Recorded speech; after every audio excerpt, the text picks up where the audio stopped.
All right, welcome back to another episode of Finally Motivated, where we talk about stories of entrepreneurs so that you can gain inspiration and motivation for your own journey.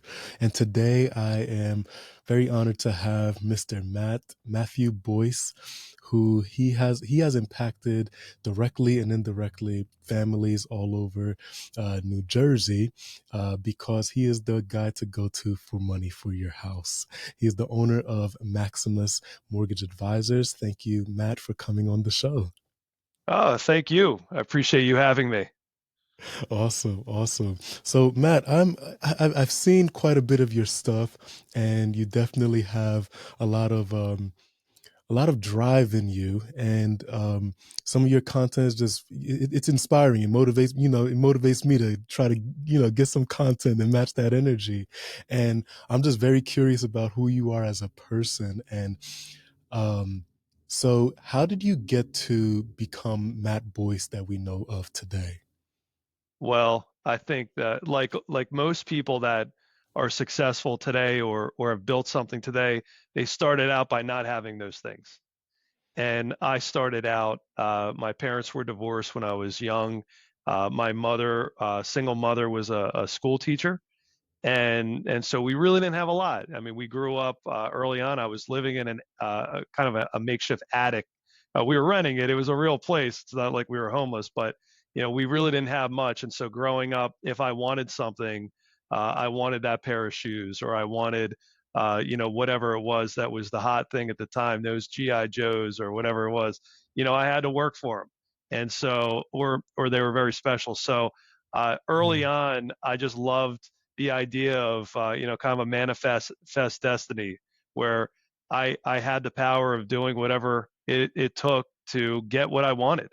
And yeah, I had that drive. I don't know what you would call it, but definitely love the entrepreneurial side of things in the business world.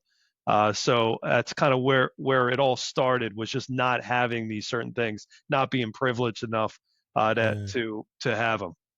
Yeah, there seems to be a common theme there with when you experience a certain amount of lack, you become the solution that um, you needed. And when you get to a position where you are someone that is able to fill a gap, you now pour into others. And before we started talking, you were mentioning about how you love helping other people in so many different ways. So can you tell me a little bit about your first experience, your earliest experience with work? Well, I started out with, the bus boys, the delivery driving jobs, making hoagies and cheesesteaks at pizza places, and that was kind of, my earliest form. But then I started.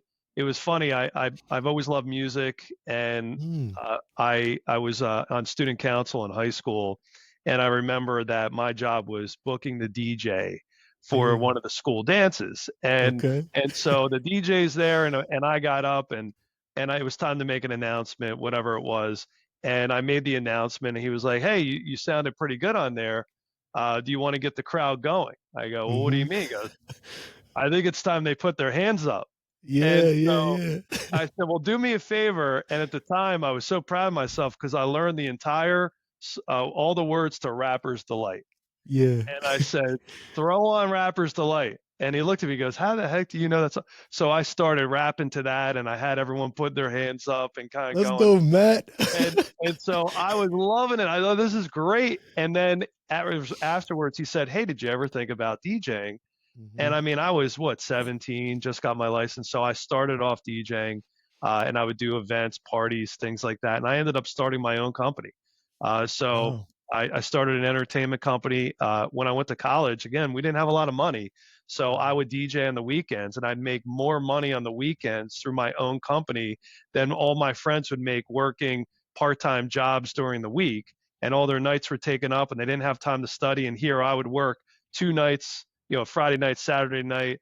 I would do weddings, bar mitzvahs, sorority, fraternity events. I would do clubs. I just had so much fun doing that. But in the same time, it was my business.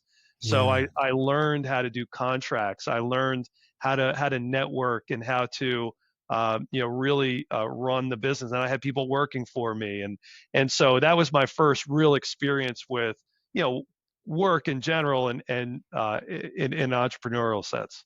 Oh man, I think we would have gotten along really well in high school.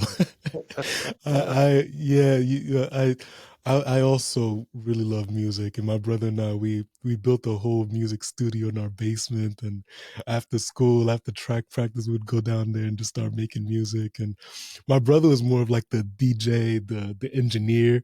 But what what um what about it do you think um kept you kept you doing it, because you were motivated to do it initially, but what kept you doing it to the I point think where you started getting the contracts and started doing more gigs and it was the growth, and it was the idea that all the energy that I was putting into this thing was coming back to me tenfold.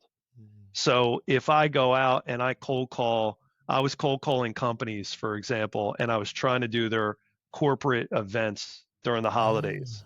mhm, Okay. Cause I did a couple of them. I go, wow, this is really easy. They paid me whatever I asked, within reason. Right. mhm, And because they had a budget and they didn't care. It wasn't their money.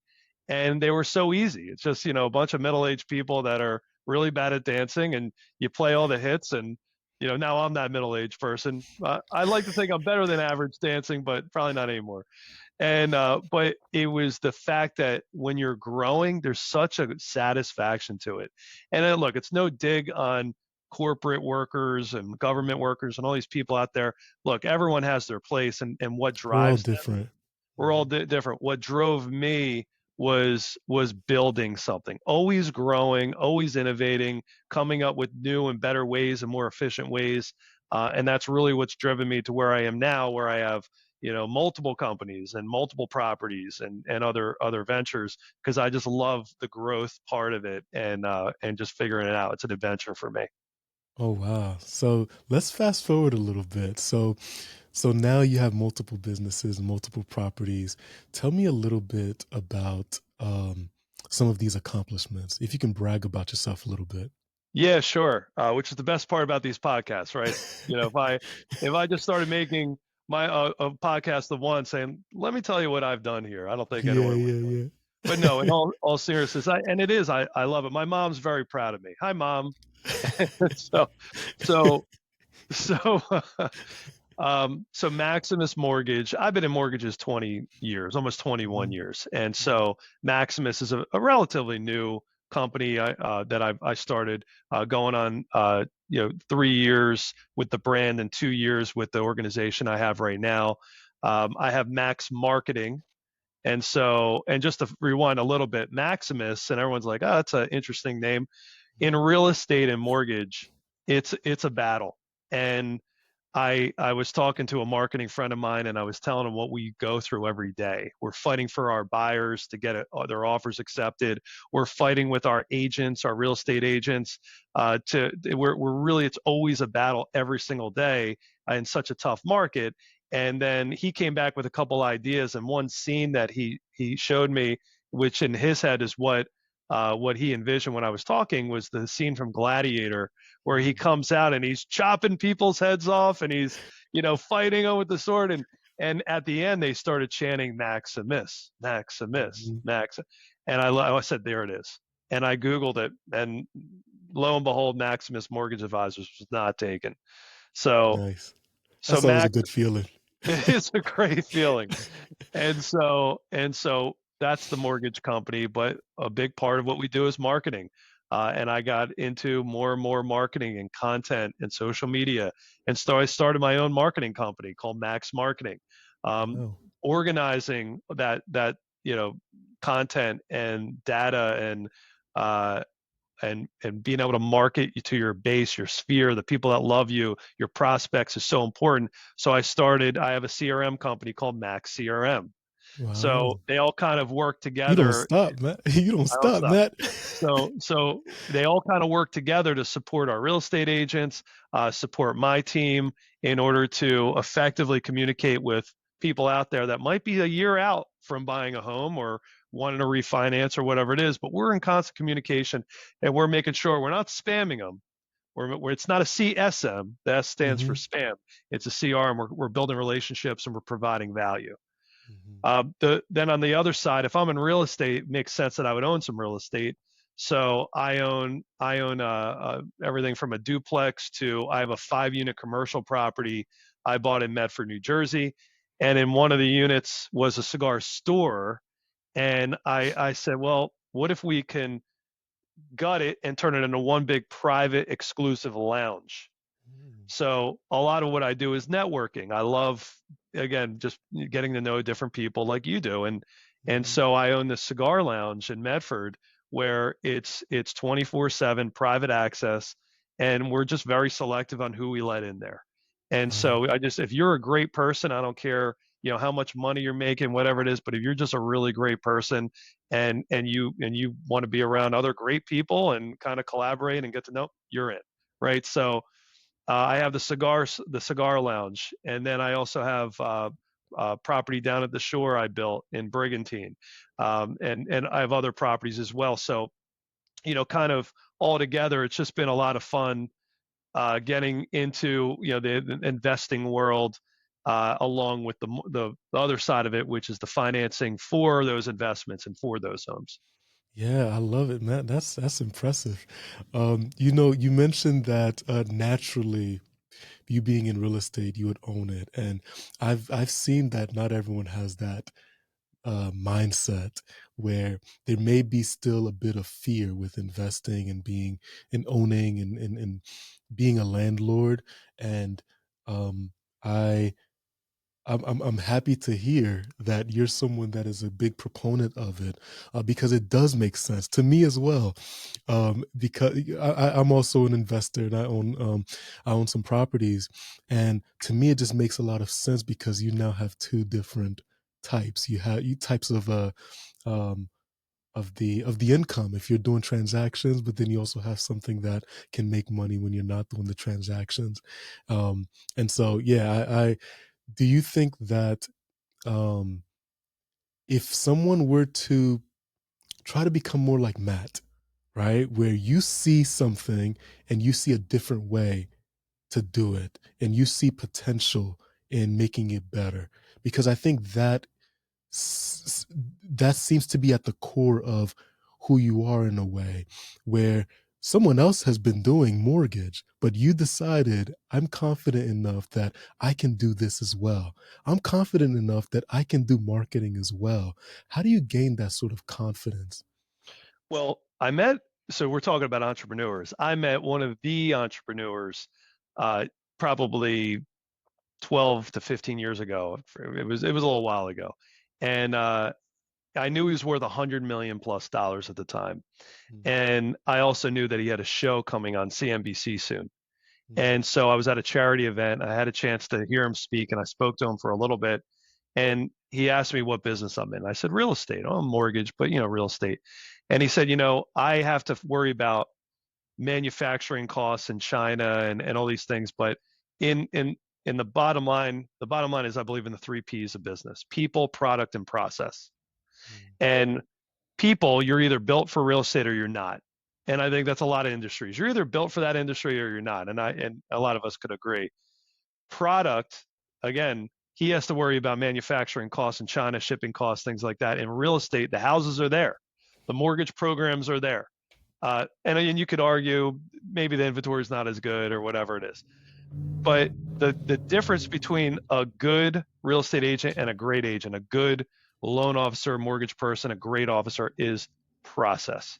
So he said, if you could just work on your process, then everything else should fall in the line. So what made me confident was I sat down and I created an amazing process in my own, my opinion, but it seems to have worked out real nice over the last decade or so, where it's consistent throughout.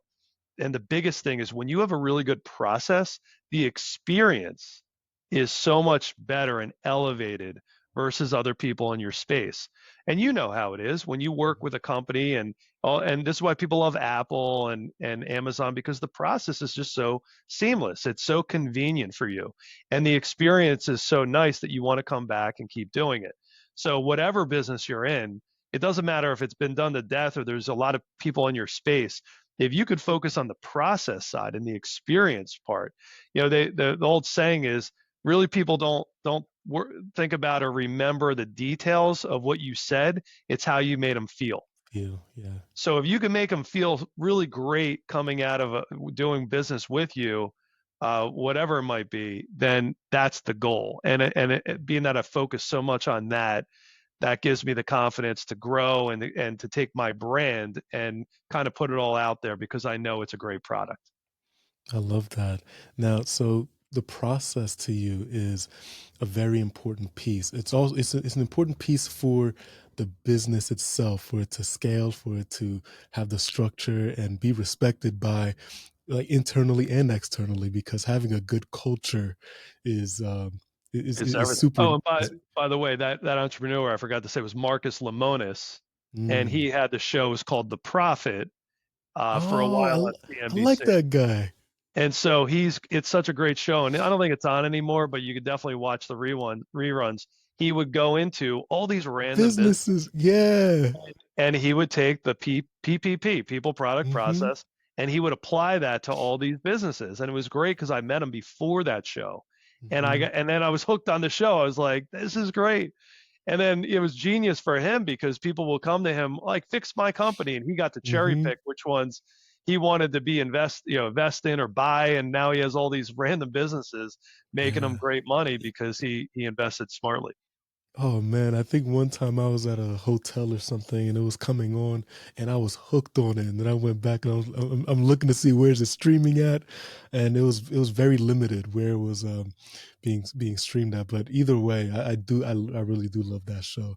I like the process. I like the idea of not just entrepreneurship, but just people who from nothing they create something, and getting out what's in their imagination into a shared reality and keeping it there.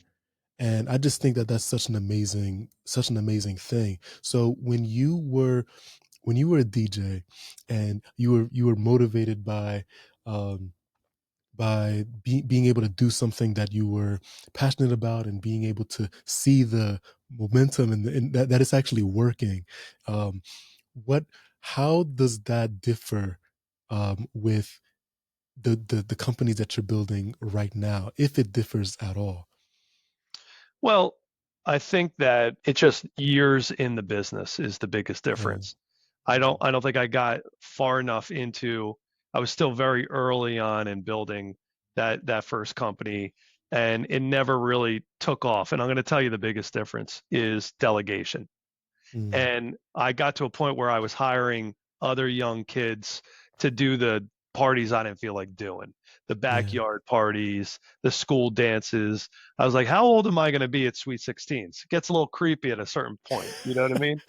I don't want to be the old guy out there, doing the cha-cha slide with, Yeah, these yeah, young yeah. girls. We don't need that, right? Nobody needs to see that. I And understand. so, so but the delegation of it, I that was the basic level. I was hiring guys, buying other sets of DJ equipment, and sending them out, and then I would pay them, and I would make the rest. I was like, wow, this is great. It's just all I had to do was invest in this set of equipment. They go out, they do all the work, and then I still get paid, and I would pay off the equipment really early and put it on a credit card. Credit cards are your friend. They can be if you're smart about paying them off, and that would be considered good debt. If you're buying an asset, an income producing asset, that's good debt. If you're buying Hmm. some making you any money, it's rich dad, poor dad. We go back to Yeah, that, that's that, right. I that read that in high school. It changed my yeah, perspective, man. it's all about for and just real estate. Not to jump around here, but if I'm buying a property and I have a equity line on my home now, let's say Hmm. for a Same hundred here. thousand dollars, let's Hmm. say, and I Hmm. want to buy a duplex, and I'm going to take $50,000 out of that equity line, and I'm going to use that to buy the new property. I'm not going to take any money out of my pocket, out of my Hmm. checking account. I'm going to buy it all through that. Well, Yep. if I know I'm going to net $1,000 a month from that duplex, then I could start doing the math on how am I going to be able to pay off that equity line. How many years is it going to take? And Mhm. so then it ends up being good debt because I've bought an income producing asset to help Mhm. them pay that off. So anyway, going back to the DJ, the difference there is delegation now where I am with the mortgage company, now I have layers of delegation. So I have, on the marketing side, I have a director of marketing that handles that. And then under him, he has a team of support. I have a sales manager that runs the mortgage company. And so then and then below him, I have other levels of support for him. So Mhm. the, the bottom line is, and if anyone, you want to take a real snippet here, it's focus. Mhm. Where's your focus going? And as an entrepreneur, you wear all the hats.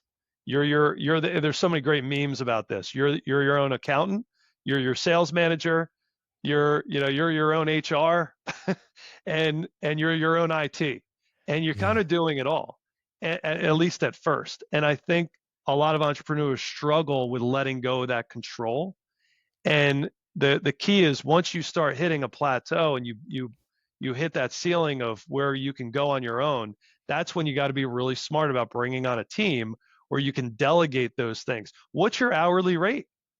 Think about it. And you think about, what did you make last year?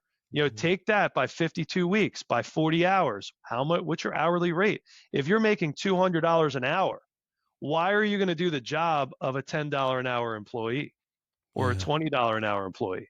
And so now I spend money. I have an assistant in the Philippines. She's amazing. Her name's Jovi. And so she's my virtual assistant, my VA. But she makes spreadsheets, PowerPoint presentations. She handles all my appointments. She'll manage my emails for me. She'll manage the team for them. So taking all of that off my plate, where can I focus now? I could be on this podcast right now, and I know that if there's an emergency or there's business coming in or there's questions, there are people in my organization that's going to be able to handle that for me. I love that. So you know that it's very difficult for entrepreneurs for some reason to let go. And but we know as a successful entrepreneur that you as the successful entrepreneur that you are, it works. And how have you broken through if you ever had that fear of letting go? Hard conversations with my now wife Congratulations. is the truth, and this is when we were just dating, and I was closing up the office every night, usually ending work around 9 or 10 o'clock, and it wasn't much of a life, but I was young and I was ambitious and full of energy. And to me, that grind, that hustle, this is back right in the beginning of this hustle culture, right? And Mhm. and that was like a badge of honor to wear. Yeah. The fact that I was working my ass off and I was building something, and this was so cool. But Mhm. then at a certain point, she said, like, "Is this going to be our life? When we have children, are you just not going to be there for them?" And that was a really tough moment because I had to think about, well, I need to make some changes. And this is when I started focusing on process. And listen, if you build out a process, then you can go there are companies out there. One I just interviewed to help me with my SOP, standard operating procedures, called Trainual. And there are these companies where you could take your process and you can literally put it up now with AI and all these ways of duplicating it, and you can train people to do what you do or a part of what you do. And Yeah. so think about your business. What is it about your business that you think that you can have someone else do and you can delegate to? And how much time would that free up per day, per week, per year? And then what could you do with that time? Yeah. Here's another way to look at it. Are you a hunter or are you a cook? And that's a big thing I talk about here. A hunter and I would argue an entrepreneur is both. But what it really, and I'll ask you, what do you enjoy more? Do you like the hunt, the new deal, the new client, the new account, the building, the innovating, the creativity? Do you like that part? Or do you like the process part, the sitting back and organizing the numbers and the spreadsheets and kind of intaking this business and making it all happen behind the scenes? That is a great question. And I thought about this for a long time, which ended up resulting in creating a personality assessment that breaks entrepreneurs down into 9 types. But to answer your, and it talks about what we're driven by and how to leverage your strengths and the strengths of others to actually move your business forward. But to answer your question, I am a hunter. I would love to um, partner with business owners and help them scale, partner with, build new innovative ideas, connect with people to just bring visions to life. But then I don't want to be in the weeds with all of the details. As far as what I'm driven by, that's not me. But I love being creative and bringing something new. I love it. And by the way, there's no wrong answer, of course. Mhm. It's not saying that hunters are any better than cooks and cooks aren't better than That's hunters. right. It Yeah, it's we need all types. it's an amazing relationship between the two. Personally, as an example, so think about what I do in mortgage, right? Mhm. So in my line of work, it's all relationships. And if there's a residual in my business, it would be the relationships we grow over the years. Well, as a hunter, the main focus would be developing and maintaining those relationships, whether it's shooting content, whether it's just talking to them and strategizing on their marketing and how to help them grow and build and organize. Really being out there in the field with them, hosting events, webinars, seminars. That's all my hunters. My cooks, well, what if those real estate agents, they have a buyer, they're really motivated, they want to put an offer in tonight. Right now it's almost 4 p.m. and by 8 o'clock tonight they need to put an offer in. They got pre-approved with Rocket Mortgage, and surprise, surprise, Rocket's not getting back to them. And so don't sue me, Rocket. I'm just using you as an example. So they need to get this done right now. Well, my cooks, my internal loan officer team, they're plugged in all day. And so that's their job. They don't have to worry about schmoozing agents and doing events and out there in the field and being unable to answer their phone potentially for a couple hours. They're actually plugged in and they're ready to go. And so that breaking up those acknowledging the difference and breaking up the two roles has personally helped me grow my company. And that's been a big part, especially if you're a company with sales. You need to have that give and take, those two roles. Yeah, I think we're so aligned with that. I So for me, me being mostly a hunter, my wife is um mostly a cook, and she just gets things done. You can't stop her. Once she has the idea and she knows what's supposed to be done, you can't stop her. And I love that. And that goes to my next point about knowing who you are and being more aware of like what you're driven by, or at least what your strengths are, is going to be is crucial with entrepreneurship, because you may end up doing the wrong things, not the wrong things, but things that don't really put you at an advantage. So um when I was a commercial real estate agent, and I while I was doing it, you while I was doing it, I felt as though there was a lot about who I am that I wasn't really able to maximize. And I started getting comfortable, trying to get comfortable with creating content. And in the midst of the content that I would create about lease rates and all that stuff, I would create motivational content as well, because that felt natural and easier to me. And I started wondering, I'm a commercial agent. Why am I making motivational videos? Right. And I had to go through a process of pivoting and following my heart a bit, because I had to first be aware of like, who am I really? And if I tap into my natural strengths that I can do easily, and someone else might find it difficult. Now I put myself at a more advantage if I align myself with something that makes more sense for me. So even though I am a hunter, I'm more of a hunter with something that aligns with me more than I am a hunter with something that does not align so much with me. So it's also 100%. about how you choose, like what you focus on, which goes back to your point, focus.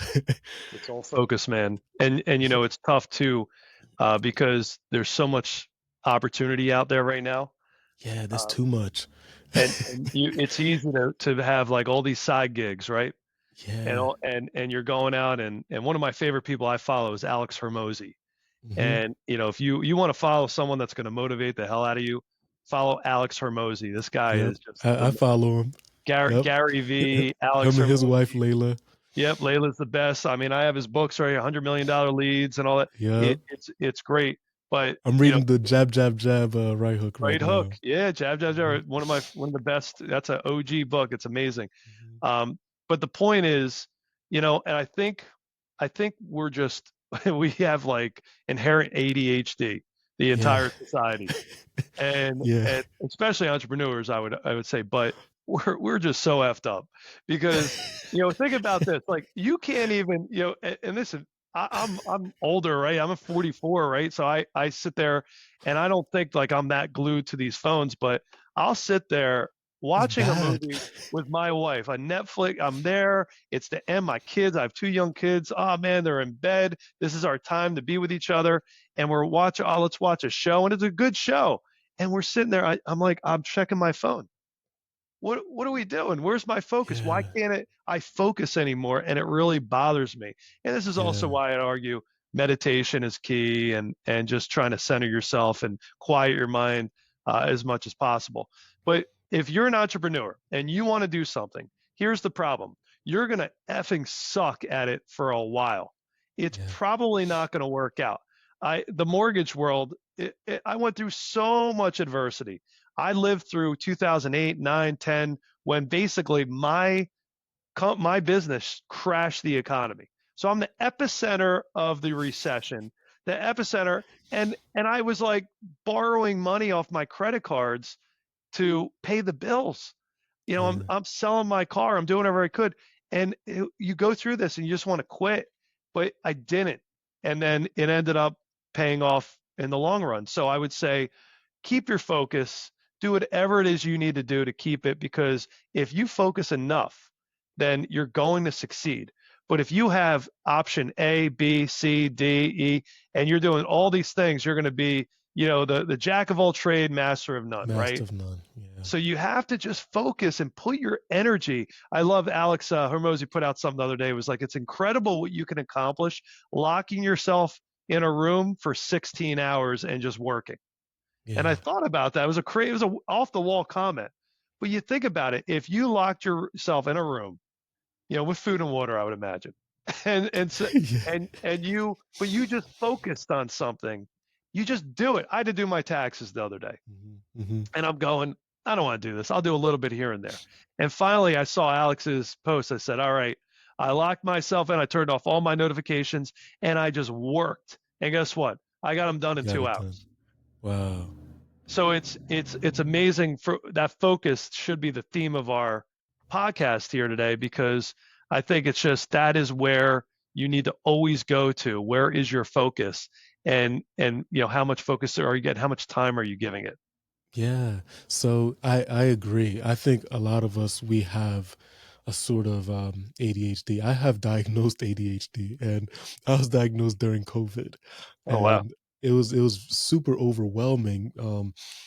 Because all of the roles that I was playing just merged together, and it was hard to separate. You know, I'm a father, my son's sitting on me in the Zoom calls, and then I'm a husband, she's right there looking at me, and then I got, I'm working full time, and it was just a lot. It was too much to handle, and I think a big part of it is one, we're very competitive as entrepreneurs because we want to have some sort of an edge that makes what the work that we do worth it.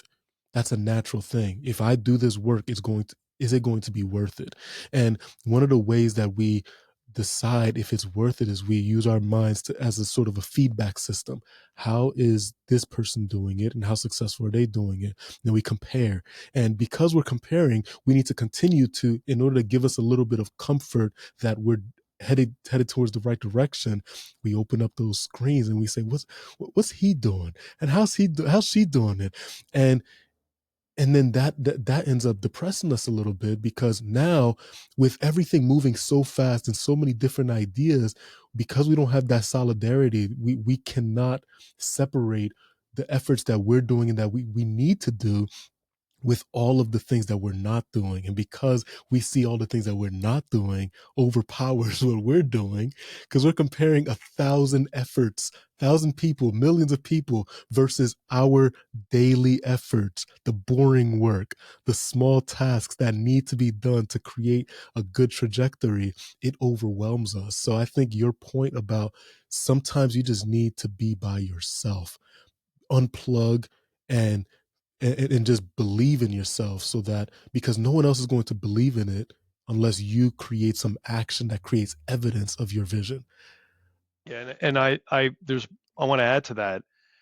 I think a lot of times we go on social media and we see people in our space. Here's one thing I want you guys to think about. Number one, whatever space you're in, whatever business you're in, if you might be thinking, oh, everyone's done this content, everyone's done this idea. Is it everyone's doing it, or are you following all the people in your space where the people that are following you are not? And if you do it, it's the first time they're ever seeing it. For you, That's though, true. it's been done to death. But guess what? There's not an original idea out there anymore. So it's about taking it, making it your own, making it better, putting your spin on it, and then putting it out there in the world. And then the biggest thing, I don't care what the idea was, what the focus is, it's consistency. And everyone talks about it, but consistency compounds. It's my favorite phrase. And so I want you to think about, I have people in my space that figured out just recently that content is a good idea, and that Mhm. I guess if they want to get people to start working with them and trust them, and think that they're a center of influence, they're going to do content. And what is content, by the way? It's just everything that's in your brain. And if you've been doing whatever you're doing for a while, you got a lot of great stories. You got a lot of great anecdotes, lessons learned, things that other people probably would really want to know, especially if Yeah. they're going to, in my case, get a mortgage, buy a house, be an investor. I have a person that just joined my mortgage company. His name's Tim T. Tim T Properties. Go follow him. He's hysterical. He's the biggest real estate flipper in South Jersey. He Uh, flipped almost 120 properties last year, and he's working on almost 100 right now. He owns 90 some properties right as we speak. He's working on all of them. But you know what he did? He knew he wasn't going to be able to consistently put content out there. So he hired a person to follow him around. Her name's Alicia. She's amazing. And she literally just records him, the before and afters of the flips, the mhm. process of it's like an HGTV show. I But he love it. consistently did it. And in a year, he gained, I think he has like 20 plus thousand followers. He Wow. has hundreds of thousands of likes and comments and engagement. And now he's getting so much business from the social media part of it. It's completely changed his business and the way he looks at it. And just that's a year. So now he could afford to hire someone full time. But now Mhm. imagine if you said to yourself, every Monday, I'm going to do, I'm going to sit there and I'm going to do 3 videos every Monday. It's in my calendar. I'm going to sit there. I'm going to go on ChatGPT and I'm going to put in the content. I can, by the way, give you really cool shortcuts on how to do that. But Mhm. you come up with scripts. You do three videos, and post 3 videos a week. Shoot, post 1 video a week. Start there, and then start going from there. And then if you consistently do it every week, I just had a content contest with my team because of this. And we now, in 1 month, my team ended up getting hundreds of thousands of views. I don't know how many likes. And then the winner ended up getting one of those WWE belts, gold belts with the Maximus on there. And Nice. it was fun. Some cash. I was throwing some cash around. But the point is, be consistent. That's the game plan here. If you're consistent, people will see you and you will grow over time 1% better every day. It's the goal. I love it. I love it. So with you, Matt, along, like, there's a lot of things that I'm sure that you do that is also very difficult, and it's not but there's something that continues to keep you going? What are some of the things that just light you up? And it's just a when you do it, it's a great emotion. So personally, what lights me up, I have two kids, I have an almost 3-year-old, almost 7-year-old, and it just being able to be there for them and have the time because of Yeah, all the things we talked about. So I have the time to be there for them, to go to their practices, to pick them up, from school or whatever it is. And so I have the time to be with them, and I love that they love that I'm around, and so that lights me up personally. Um, yeah, then professionally, I think what lights me up the most is watching the people around me get those light bulb moments. So I mm, have I have a real estate agent that'll come in, and we get them on board with a CRM. We go and do a marketing game plan. We start shooting content. We do all these pieces, and they're like, "What are we doing here? I don't get it." And all of a sudden, they convert a seller. Hey, saw your content, saw this, got your email, got your text, whatever it is, and can we meet? I want to list my home. And they go, "Wait, for free, I was able to organize this, put things out in the world, and somebody wants to do business with me. How many times can I duplicate this?" And I just love that. My team, the same thing. I love watching them just kind of come to these realizations, and the things that I put in place, the process that I put in place is helping people grow, and it's creating an amazing bond between all of us. And it's now growing an organization that's going to last. It's not transactional, it's relationship based. And I love that we're growing organically and controlled. And it's just a really cool feeling seeing it all happen. yeah. I love it. I love that I could see you smiling right now when you as you say it. I think for there's really not a point in time that's consistent for everyone where you go from being a child and automatically you're just an adult. I mean, legally, yes, you have That's 18, true. but I do believe that we're just people, right? The same person that you were with different as a child, as a curious mind, wondering what am I going to be when I grow up.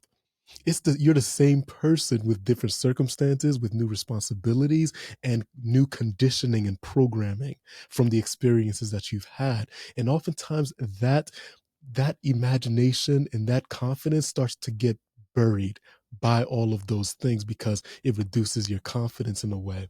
And um so when I hear you talk about that, I actually see the young Matt Boyce DJ. And the reason why I say that is because when you're able to orchestrate a breakthrough moment, the light bulb pops up in someone's mind. That is a similar emotion to being able to have someone, your audience, feel good and create something that allows them to dance a bit. Because you were able to produce a symphony almost, or a presentation that allows them to see what you see with like see what you see with basically with their hearts. You're speaking to their hearts in a way. Oh, I get that now. And that's something that's very priceless. And so a lot of us, we do not tap into things that we truly desire, and we lose more and more of the person that we used to be when we used to imagine more. So I Well, think you know what it is? You know what it is? When you're first getting started, especially, you're faking it till you make it, right? for You're not really sure. being yourself. You're young, and I remember when I was young, I'm like, these people don't want to do business with me because I'm young. They don't trust me. So I would act like I've been doing this forever. I would act that I was, older than I really was.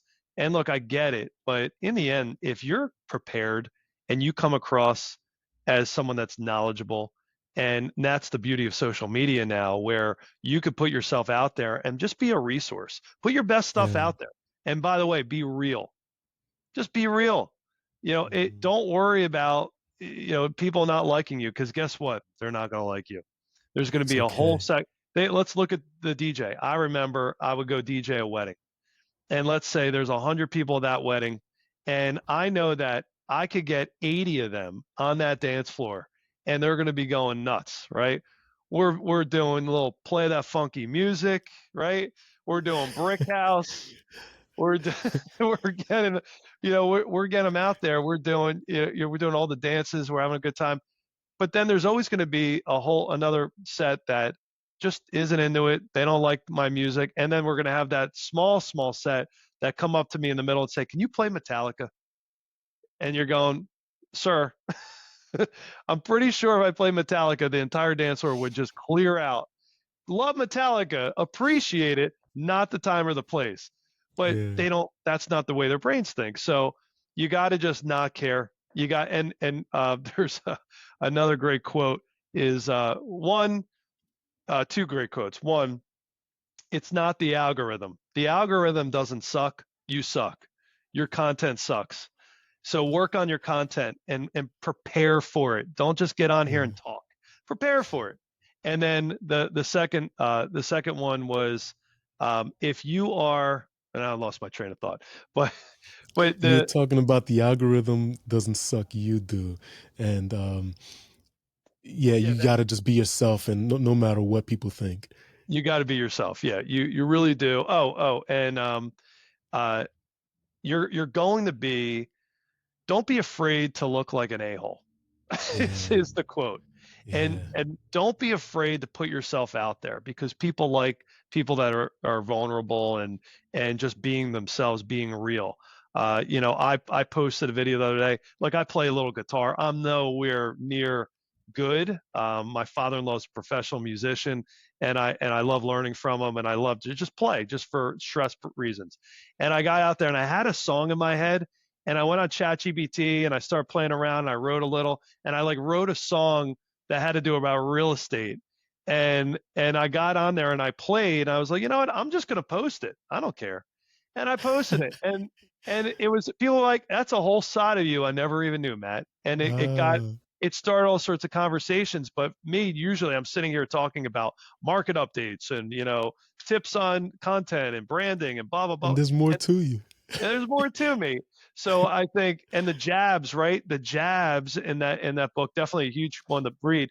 The jabs are who you are as a person, and just like, why would they relate to you?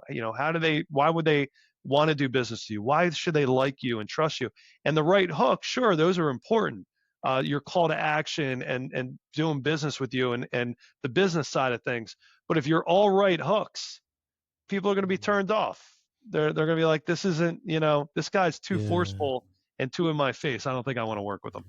Yeah, I like that. Man, I look forward to coming to one of your parties and maybe doing some music together, man. I think that would be an amazing experience. Come on in, um, man. Let's do it. I love I love these different sides of you, and I think I'll go ahead and go on your page and try to look at that video. I'm curious now. So what are you looking forward to? So I'm looking forward to so let's talk entrepreneurship. If you build the right process, and there's always a grand scheme, you always have to have your 5-year plan, 10-year plan, 1-year plan. I mean, you really have to think in layers like that, because you'll get overwhelmed if you're thinking, well, where am I going to be in 10 years? Well, there's a few steps before you get there. But the next step is to franchise. So what I do, my world is changing, and the relationship part is very important, because when you're buying a house, you of course you're nervous. It's, buying a house, funerals and weddings, three most stressful times of your life. And so I guess having kids, you could throw that in there too, right? But when you're buying a house, you need that. But there's so much of it that's being automated. There's so much AI now. There's so much technology. It really is going to transform so many industries out there. So what I've done is everything from the lead generation part, the lead nurture, the CRM part, to the process itself, to the back end. We're really tech driven, and if we have a great process there, then I could take the Maximus brand, and I could technically go to any market in the country, take an existing mortgage team that's doing okay, and then just infuse them into our process. And now they're going to have more focus in order to grow, in order to build that business, because now they're not going to be focusing on those other things, whether they're the cooks, the hunters, whatever it is, they're all going to have that more time. And what are you going to do with it? Of course, you're going to make more relationships, build more of your brand, and do more business overall. So that's my next step, is I want to franchise what I've built here in New Jersey. I think that's great. You're able to build what you need and also maximize that and continue to carry on that No pun value so that intended. No pun intended. yeah, Maximize. right, Mac, exactly. Yeah, actually, I didn't intend it, but it works. And be able to continue to pass on that value. And yeah, I think that's a great approach. You're very tech driven. Is that something that was a big part of your background, or you just figure it out and then you gain the knowledge? No, as a kid, I was always tech driven. I watched all the shows. I couldn't wait for it to be the year 2000, Oh, because that was like, oh wow, we're gonna have flying cars as soon as it hits the year 2000. I And know. so, Still waiting for that. still waiting, but I do love all the innovations, and a lot of people are scared because change is scared. But think of it as a tool. ChatGPT isn't going to take your job. Use it as, well, maybe, but you Unless you let it, yeah. unless you let it. But that's why I saw a great ad the other day. I thought it was very smart. They said, disappear for 30 days and come back an expert at AI. And that's what this particular ad was. And they were going to teach you all about every AI tool and how to leverage it and all that good stuff. But you have to think about it. I mean, AI scares people, but let's say you're an AI consultant. There's a job. And so there's a whole business. So someone goes to me and they say, Matt, what do you need? I go, well, I edit videos. I do marketing. Go on and on and on. They go, I'm going to put together an AI suite for you. And I'm going to see, guys, I'm giving you guys ideas right now. And, it's all for free. Hope But they're all taking notes, man. but For the sure. AI, like ChatGPT, I'm going to give you a nugget right now. You can take this and put it as a clip, because it's important. Okay. All right. Hmm. So you're an entrepreneur and you want to put good content out there. So how do you do that? Well, there's an app, website called Metricool, and there's a lot of them like this. But the one I like is Metricool, Metricool.app. I think that's it. But just Google it. Hmm. You're going to be able to go in there for free, and there's a paid version too. And you can, at the bottom, you can link your Instagram, Facebook, TikTok. You can put your ads on there, Twitter. It links to everything, and it's going to take all your analytics and put it in one spot. So I know you can go Nice. on Instagram right now or TikTok and see your dashboard and see everything. It's all going to be here. The biggest thing that you can do is you can scroll all the way to the bottom, and you can put your top competitors in there. So I could Mm. put Alex Hermosi, Gary Vee. I could take people in the lending space, the real estate space, whatever space you're in, the people that we were talking about, you're following and you're seeing all their stuff. And who do you like? Who do you think does a great job? Put them in there, and then you can export all of the content they've ever done, along with all the analytics, all the numbers, what performed the best, into a CSV and Excel file. You can then upload that into ChatGPT, and I have the prompts for this, by the way. So if you want it, just let me know. You can get my contact information at the end of this podcast. Oh But man, I just go looked it in. up. That's amazing. So now you're going to take all that the best performing content, and you're going to tell ChatGPT more or less, you are a social media expert. I want you to analyze all of this content, and I want you to tell me the top 5 hooks, themes, topics, tone. What made these the most successful reels or content for these people? And it's going to tell you, and it's going to break it down. But then let's go a step further. But wait, there's more.